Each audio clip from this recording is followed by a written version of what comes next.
This car right here has a pretty weird exhaust. See, it's backfiring pretty weirdly. It just starts and stops pretty weirdly. Luckily, most modern cars are computer controlled with exacting precisions that makes the engines backfire rare. But when one does happen on your vehicle, you'll want expert technicians to check your vehicles out and prevent it from happening again.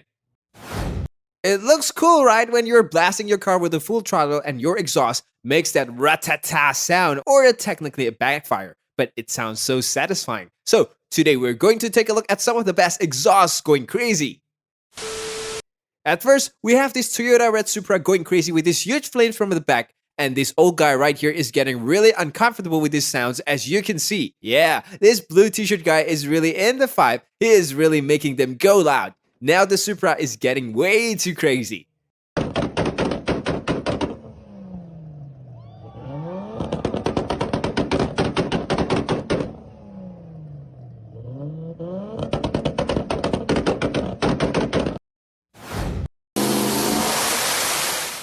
The loudest exhaust backfire you have ever seen, but wait for it at the end. You'll never know what's going to happen right here. Turbo has left the chat, but do you know how it happened? An engine backfire occurs when the combustion events take place outside the engine's combustion cylinders. Inside the cylinder, fuel and air are mixed in precise ratio at the exact same time. A spark ignites the entire mixtures, and then resulting explosions are what power your car.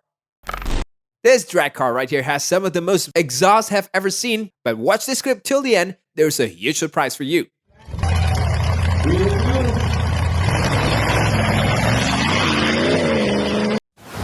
Modern engines can still backfire, but a pure fuel ratio is one common cause of this. For starter, let's imagine there's too much fuels in the engines and not enough air. The spark inside the chamber may not burn up all the fuels, allowing a little extra gasoline vapor to enter the exhaust and lead to a backfire.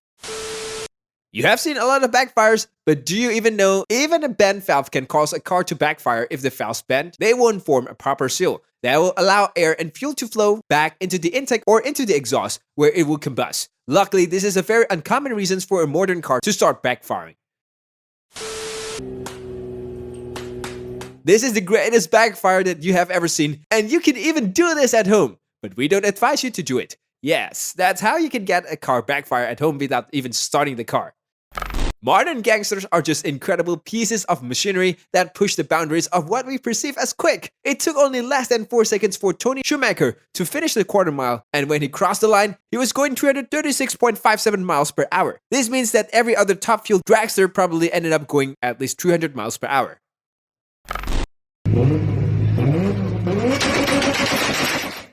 Do you know, like these cars, too much fuel could be getting into your engine due to the damage and leaking fuel injectors or bad engine sensors. If the engine sensors are sending incorrect information to the computer, it may try to compensate by adding more fuel than necessary. To fix this, you may need a fuel system cleaning service or some O2 sensor replace or the mass sensor replaced on your vehicle. Another shocking reason why cars go like this is that not having enough fuel added to the engine can also cause this problem. See, if there isn't enough fuel mixed with the air in the engine, the resulting mixture will actually combust more slowly. Meaning, when the exhaust valves open, there will still be unburned gasoline ready to get dumped into the exhaust. This problem could be due to clogged fuel injectors, a failing fuel pump, or even a pressure leaks elsewhere in the fuel system.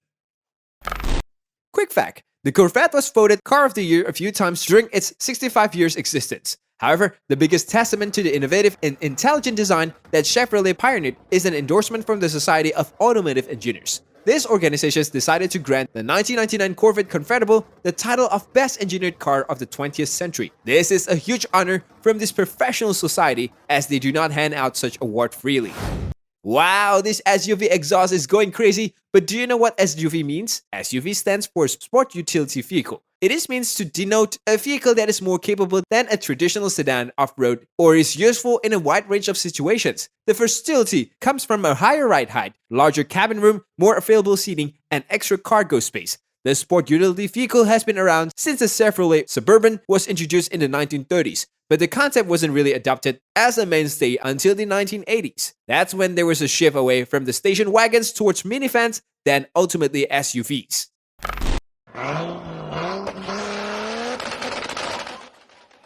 This Supra is just insane! And you know the legacy of supercars in the cars community, but do you know the first Toyota Supra model would have looked familiar to drivers of the late 70s? After all, the design of the vehicle was very much based on another Toyota classic, the Toyota Celica. The Celica made its debut in 1971 and had proven to be a big hit with drivers, so the Japanese company knew they had a recipe for success. This Nissan GT-R is another level, but do you know when the Nissan GT-R R35 was being developed, one of the goals was to create a 911 killers? The 2007 Porsche 911 Turbo was Nissan's prey, which was widely regarded as one of the best sports cars of the time during the R35 original launch. They wanted to beat the Porsche, Nürburgring lap time, and only launched the car once they were sure it was possible. The R35 not only did that, but it also outperformed much more than expensive supercars and is still one of the fastest cars around the ring 10 years later. Looks like these two GT-Rs are talking to each other, but as you know, all of the GT-R cars are incredible, but the R35's amazing engine is a work of art in itself. The R35's 3.8-liter V6 engine is the most powerful engine Nissan has ever put in a production car. It produced approximately 473 bhp and 588 Nm when it was launched back in 2007, but now produces 565 bhp and 637 Nm. Another unbelievable fact is that only 13 master engineers are allowed to assemble the R35 engines. These people are called Takumi. This BMW is backfiring a lot, but do you know it's a sign that there's a significant problem with the combustions of your engine? At the best, an engine that's backfiring will be losing a lot of wasted fuel. At worst, you could end up severely damaging the engine, but these beasts can handle that with ease.